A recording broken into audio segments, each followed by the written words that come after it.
my friends. This is Tracy Allen of Digital Marketing Supply, and this is your weekly Digital Marketing Supply blog report, the DMS blog report. Now, this week we're doing something a little bit differently because I've got a doctor's appointment, so I can't really just hang out the way I normally like to. So I am going to play this video for you that is just so powerful. This lady, she's a deaf comedian. Her name is Kathy Buckley, and I think that you'll really enjoy what she shares. And she talks about taking control of your life. So just remember, no matter what you're going through, you've got this. You've got this. And there's always love. But also, make sure that you don't compare yourself to others, right? No matter what you're going through, somebody else going through something very similar may handle it differently. And it's okay. I might get stung by a bee and live and be just fine. Someone else can get stung by a bee and die from it. So you are who you are, and you deal with how you have to deal with stuff, right? So enjoy this. Leave in the comments. Let me know that you enjoyed this. And it's only about 7 minutes, so enjoy it. And I will see you guys next week. Thank you. Bye. My best friend was a little Asian girl. She was blind, but every day we would have lunch together. She'd have these great barbecue beef sandwiches, and I'd have these boring peanut butter and jelly. So every day we would exchange lunch. Now, what I didn't realize until I got older, she never saw me exchange those lunches.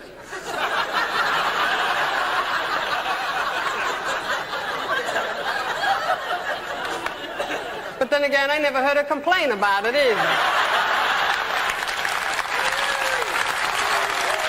One of the first signs that I did learn as a child was good morning. And I got to tell you, as a kid, I was so excited that I could communicate that the very next family reunion, I went up to everybody and I signed, "Good morning."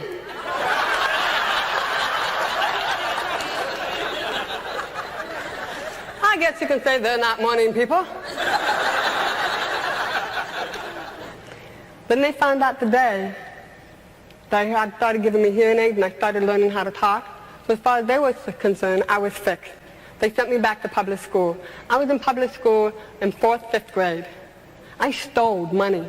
I stole candy. I stole things from my house to take to school to give to the other kids because I wanted them to like me.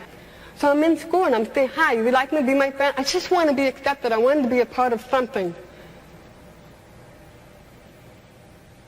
Everybody wants to be accepted, a part of something.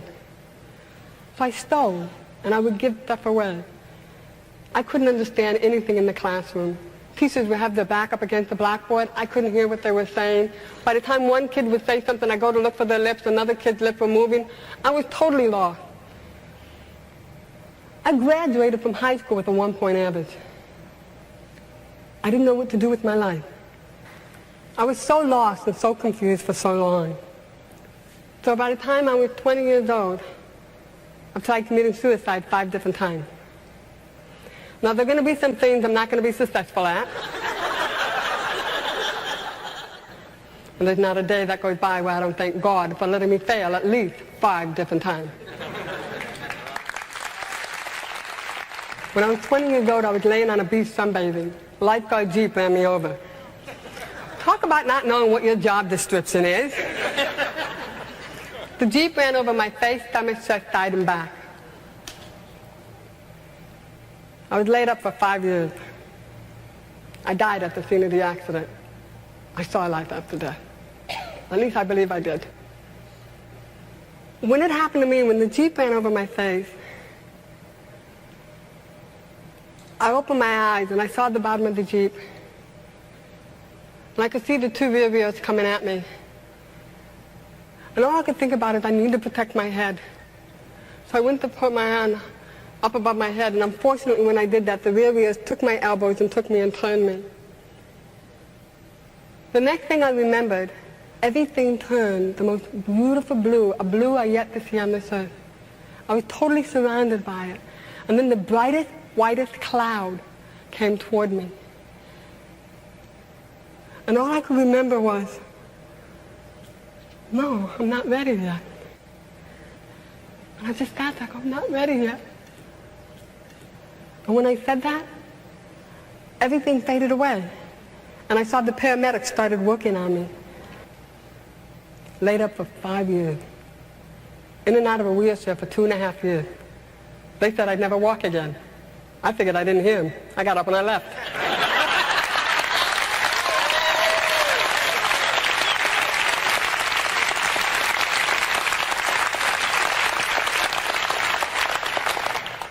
I never forget the day I got up out of intensive care and they had me in a wheelchair by the window and I yelled at God, "You can't do this to me. I can't be in a wheelchair. I can't have a hearing loss and be in a wheelchair for the rest of my life. Lord, please, let's not do this."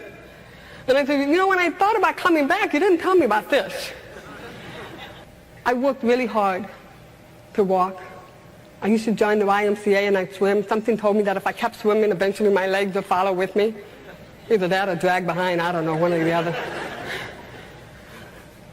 When I started walking, one day I just packed my car up. I was living in Cleveland, Ohio, and I started driving. I ended up at the Pacific Ocean. I looked at the ocean, I looked at the car, and I said, darn, I ain't going any further, am I? I ended up in California. When I was 27 years old, I got diagnosed with cervical cancer. Now, after a while, you get a little upset. So I sit in there, the doctor says, we'll have this surgery. I went in, I had this surgery. 6 months later, I get a phone call, Kathy, we didn't get it all. I didn't know what to do. I was in my apartment, pacing the floor. Do I have the surgery? Do I not? I mean, I spent the first 20 years of my life trying to commit suicide. I finally died, and then I decided to stay. And now you're telling me if I don't have the surgery, I have 6 months to a year to live. I have no family support. What do? I, a perfect child of God, and society took me by the back of the neck and said, here, you're going to be retarded.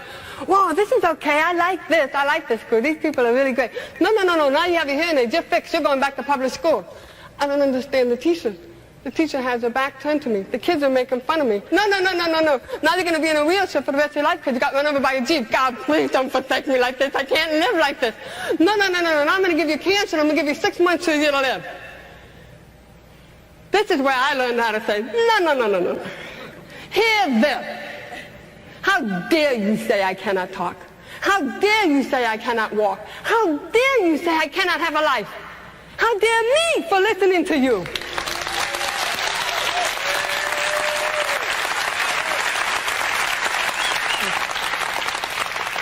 I decided to take control of my life, take charge of it. I changed my diet. I changed my attitude. And I've been clean of cancer for over 15 years. The gift of choice. It's a gift that's given to you that nobody can take away from you.